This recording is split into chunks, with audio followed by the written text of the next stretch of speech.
Good evening, I'm Nima Rajan, and this is Forum Daily for Friday, June 17th. And tonight, we start in Manitoba, where the RCMP say a 92-year-old retired priest has been charged in connection to his work at a former residential school. This comes after a decade-long investigation into the Fort Alexander Residential School, northeast of Winnipeg. Arthur Moss faces one count of indecent assault on a 10-year-old girl. The Fort Alexander School was opened in 1905 and closed in 1970. It was built in the community now called Seguin First Nation. RCMP Sergeant Paul Menegra says investigators were looking at other possible suspects, but the passage of time was a factor. Turning to the latest report by the National Security and Intelligence Review Agency, it calls for fundamental changes to the relationship between CSIS and its legal counsel at the Department of Justice. The reviewers heard repeated concerns from interviewees about systemic problems rooted in governance and cultural issues, which risk creating an intelligence service incapable of fulfilling its mandate. A federal judge called for the comprehensive review in 2020. This was after ruling CSIS failed to disclose its reliance on information likely collected illegally in support of warrants to probe extremism. On the East Coast, New Brunswick's Chief Justice says a number of civil trials and appeals are going to face adjournments. This is due to judge vacancies and a growing case backlog. Justice Tracy DeWare says the courts must give priority to criminal matters in the trial division. In a memo obtained by CBC, Justice DeWare says new trials of more than 2 weeks will now be scheduled roughly 9 to 15 months ahead to deal with the court's backlog. Meanwhile, the House of Commons has suspended COVID-19 vaccine mandates for MPs, staff, and visitors beginning on Monday. Government House Leader Mark Holland put forward a motion yesterday to end the mandate, which has been in place since last fall after House leaders from all parties met earlier this week. Air Canada and the country's two biggest railways are making similar moves for vaccine considerations. They are among a growing number of Canadian companies that have dropped COVID-19 vaccine mandates for their workers. The move comes amid loosening COVID-19 restrictions, with the federal government dropping vaccine mandates for airline and railway workers and passengers starting on Monday. Canada's big banks and 4 largest accounting firms have also dropped requirements that employees be vaccinated as they return to the office. All right, switching gears to recent moves by the Federal Fisheries Department, which has granted an exemption to bluefin tuna fishing businesses. It will allow them to continue catching Atlantic mackerel to be used for bait. Charter fishing companies, mainly in Prince Edward Island and Nova Scotia, complained about losing their prime source of bait. This was when the department recently closed the Atlantic mackerel fishery. The department amended the rules, allowing all tended line and rod and reel Atlantic bluefin tuna license holders to catch 20 mackerel per trip for bait. All right, moving to Ontario now, where school boards across the province are finding significantly lower student interest after finalizing virtual learning plans for the upcoming school year. Some boards are seeing 1/10 of the virtual enrollment they saw this year, or even less. Kathy Abraham, the president of the Ontario Public School Boards Association, says interest is down province-wide. 16 cities have been selected to host the first World Cup to be played across Canada, the U.S., and Mexico. Vancouver and Toronto will represent this country. 48 countries will take part in the 2026 World Cup, and the bid plan proposes that 60 of the 80 games, including everything from the quarterfinals onward, will be played in the U.S., while Canada and Mexico will each host 10 games.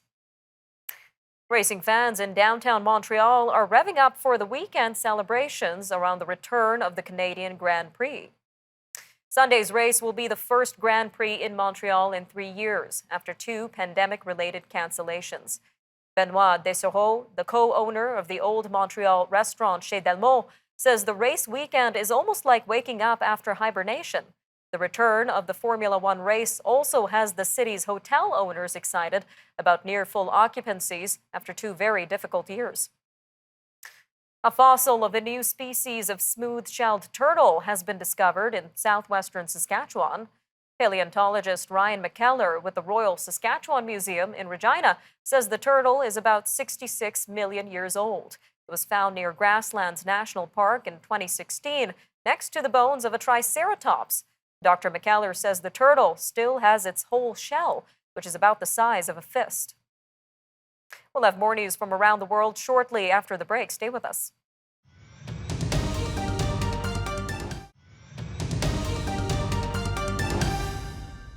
Welcome back. Up now, we have Dan McTeague from GasWizard.ca here for Forum Daily's weekly energy update. All yours, Dan. Well, thanks once again, Nima. It's great to be able to talk about, for once, gas prices and fuel prices dropping, but the reasons behind them, I think, are far more alarming. First of all, let's put things in perspective. We can expect this week anywhere from a 5 to 10 cent net decrease in the price of gas.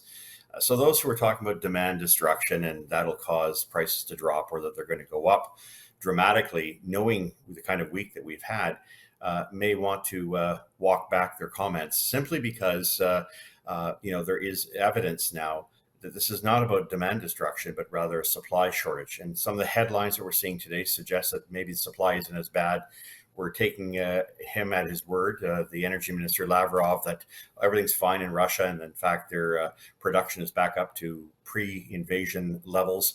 We also have to look at what's happened here in Canada, United States, around the world, where production continues to fall behind demand. So demand is there, it's going to remain there, but it will morph into other areas where we alarmingly are now starting to see what I had predicted several months ago, that we would see food prices go through the roof, that the shortages of urea produced by diesel, nitrogen produced by natural gas, not so much potash, but that would also have an effect. The cost of fertilizers would go through the roof. For now, the price of gasoline is going to see a bit of a reprieve. And I would think that not so much diesel, because there is still a significant constraint in supply. So in places like Vancouver, you can expect prices today at the 225 range to drop to about just under 218 a liter throughout the week. Again, Victoria will fall in the same footstep. The rest of the province of British Columbia, Alberta, Saskatchewan, Manitoba, I'm not sure what's holding gas stations back. But if by this afternoon, we see another 30 cent, 28 to 30 cent drop in wholesale prices on the Chicago spot market, I would think it's important for gas stations not to hold on to what would otherwise amount to, by Sunday, a 28 cent margin, a retail margin. We know they need 8 to 10 to 11 cents a liter to cover the cost of honoring your credit cards and turning on the pumps, paying for the electricity, paying for their overhead. That's understandable if it's 12 cents above the wholesale price, but not 28. So message out to gas stations in Edmonton, Calgary, Regina, Saskatoon, Winnipeg, even Thunder Bay, and all places in the interior of BC. That's Kelowna, that's Kamloops. I'm thinking here of anywhere really in the Okanagan, Prince George. Look at the gaspricewizard.ca. I can tell you what the prices ought to be. If you're not following them, you're not doing a very good job at serving your drivers. What we're going to see in Ontario is a very similar drop.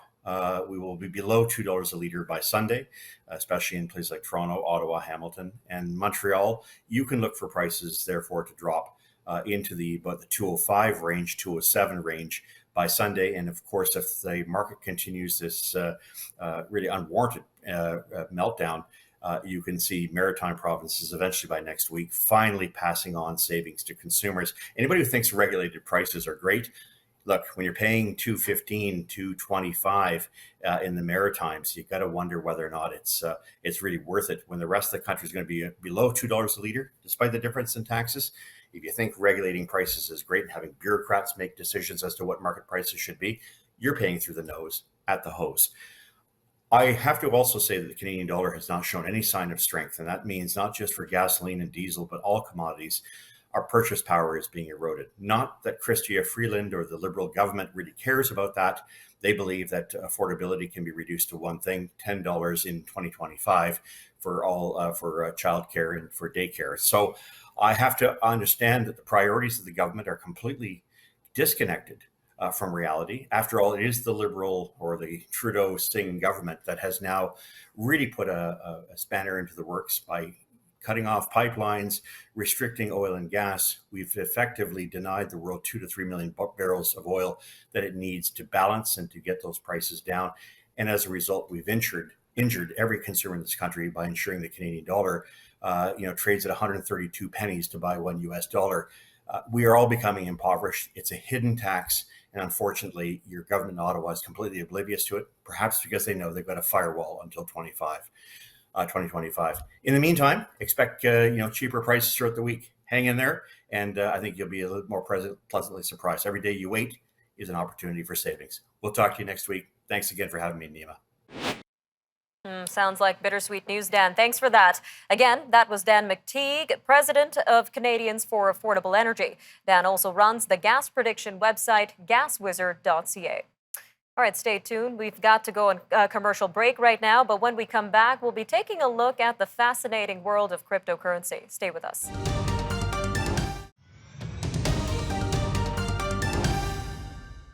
Welcome back. Now it's time for our weekly cryptocurrency and digital asset update with Catherine Murray, financial analyst and the host of The Buck Stops Here. Take it away, Catherine.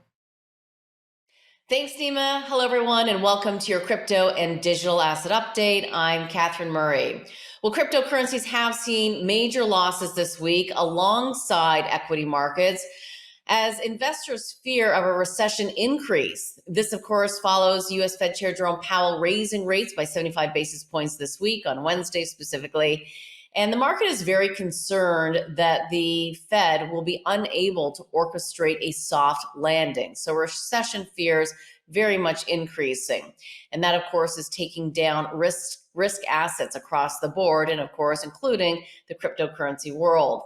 Week over week, we're actually seeing Bitcoin down by 30%, trading at around $20,000. So a major loss this week, stemming from insolvency concerns surrounding one of the leading cryptocurrency lending platforms, Celsius. That is fueling fears within the entire digital asset and crypto market. The company actually paused all account withdrawals on Monday. They sent out a letter to their account holders on Sunday night, citing extreme market conditions for the reason to pause all account withdrawals. Keep in mind, of course, we've been watching Bitcoin see some significant losses over the past number of weeks. So this is perhaps on the back of that, but it just stoked more fears within the marketplace. As I said, Bitcoin down by 30% this week. Now, they also have a token which is down perhaps by about 50%. Celsius has a token. The company, just for background's sake here, is a very popular regulated lending platform that gives its clients the ability to receive interest on deposited cryptocurrencies and also to be able to take out collateralized loans. So again, one of the world's largest platforms, concerns surrounding it, and that is really causing fears within the overall market. Meanwhile, stablecoin provider Tether, often known by its ticker USDT, is distancing itself from the troubles going on at Celsius and attempting to ease speculation about their commercial holdings. Now, despite all the volatility that we are witnessing, it is always quite interesting to see market participants move into areas that they deem important. PwC, it has a survey out saying that more hedge funds are actually investing in cryptocurrencies right now. Deloitte is also out with a survey which shows that 85% of US merchants surveyed say that enabling crypto payments is a high priority. And we also continue to see some of the investment banks move or develop the markets further. Goldman Sachs, for one, started trading a new derivative tied to Ether, which is the world's second largest cryptocurrency. And MasterCard is now allowing cardholders to buy NFTs on several marketplaces. Also, always important to keep an eye on what's going on the regulatory front. And interestingly here, and not surprisingly, we are seeing the SEC and the CFTC in the United States, and also Europe's Financial Services Commissioner weighing in on Bitcoin's price plummeting. Just to wrap it up here, Nima, I would say, though, that I think people who have been on the sidelines with respect to perhaps buying more cryptocurrencies or even getting into the market are looking at these price declines and thinking that maybe it's an opportunity. I'll leave it there. Back to you. All right, thanks for that, Catherine. Lots to consider for this week. For more news on the crypto markets, be sure to tune in to Catherine Murray on The Buck Stops Here. All right, in other news, we're going to turn to Russia, where President Vladimir Putin says the country's economy will overcome sanctions that he calls reckless and insane. Mr. Putin began his address today to the St. Petersburg International Economic Forum with a lengthy denunciation of the countries he says want to weaken Russia. He says the U.S., quote, declared victory in the Cold War and later came to think of themselves as God's own messengers on planet Earth. Russia came under a wide array of sanctions after sending troops into Ukraine in February. Meanwhile, China is defending its tough zero-COVID policy. This comes after the U.S. ambassador said it's causing serious damage to the global economy and foreign business sentiment. U.S. Ambassador Nicholas Burns yesterday singled out a 2-month lockdown in Shanghai, China's largest city and key financial hub, as especially damaging. But a foreign ministry spokesperson says China's economy is recovering from the effects of the pandemic and that the zero-COVID policy is suitable for China's conditions. Beijing has sought to eliminate outbreaks of COVID-19 with tough restrictions, including lockdowns, quarantines, and mass testing. This while most other countries are relaxing their rules. Up next, more news from around the world. We'll see you soon.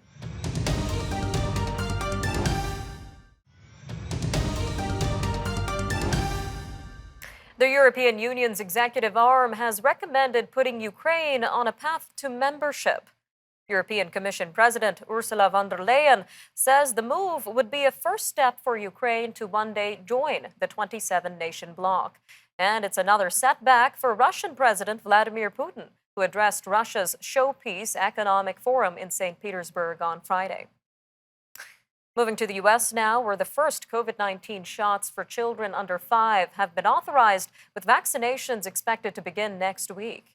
The Food and Drug Administration's emergency use authorization follows a unanimous recommendation by its advisory panel. The kid-sized shots are made by both Moderna and Pfizer. Meanwhile, the Michigan Supreme Court has rejected a final appeal from sports doctor Larry Nassar. He was sentenced to decades in prison for sexually assaulting gymnasts. Dr. Nassar claimed that he was treated unfairly in 2018 and deserved a new hearing. This was based on provocative comments by a judge who called him a monster.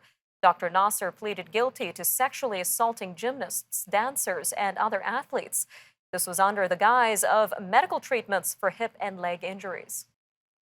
All right, turning to the UK, where the government has approved the extradition of WikiLeaks founder Julian Assange to the United States to face spying charges. The government said today that Home Secretary Priti Patel had signed the extradition order that a UK court had previously approved. The Home Office said, quote, the UK courts have not found that it would be oppressive, unjust, or an abusive process to extradite Mr. Assange.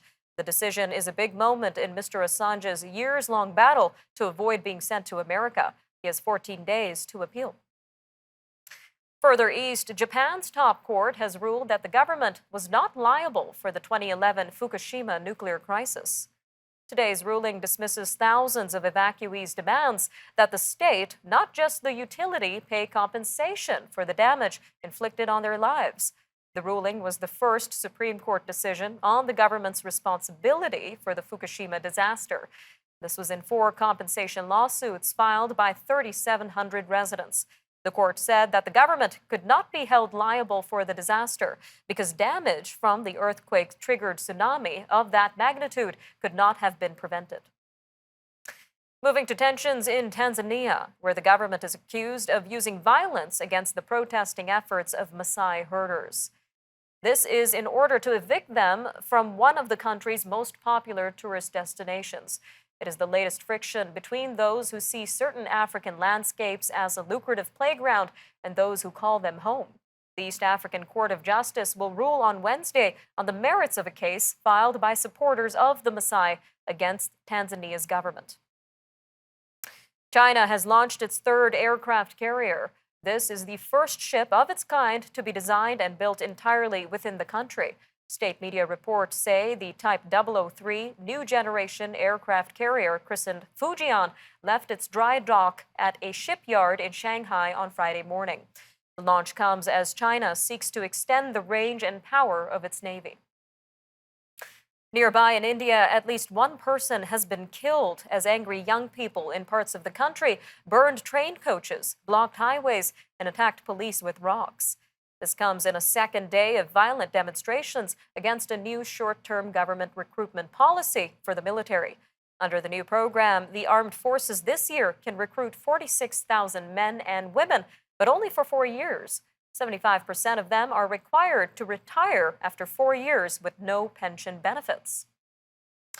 The UN Food Agency says a third of Sudan's population is facing a food crisis. The World Food Program and the Food and Agriculture Organization say 15 million people face acute food insecurity across all of the East African country. Living conditions rapidly deteriorated since an October military coup in Sudan. And the Russian invasion of Ukraine is compounding the economic pain. The organizer of the Eurovision Song Contest says it will start talks with the BBC on possibly holding next year's event in the UK. This comes after it concluded that the event cannot be held in Ukraine. The event is traditionally staged by the previous year's winner. Last month, Ukrainian band Kalush Orchestra won the 2022 contest. This pushed Britain into the runner-up spot, thanks to a surge of popular votes from viewers. The European Broadcasting Union concluded today that the contest can't be held in Ukraine. All right, I'm Nima Rajan, and that'll do it for your look at national and international news for today. Remember, for more news on demand, you could always check out our website or follow us on social media. Take care, Canada. We'll see you next time.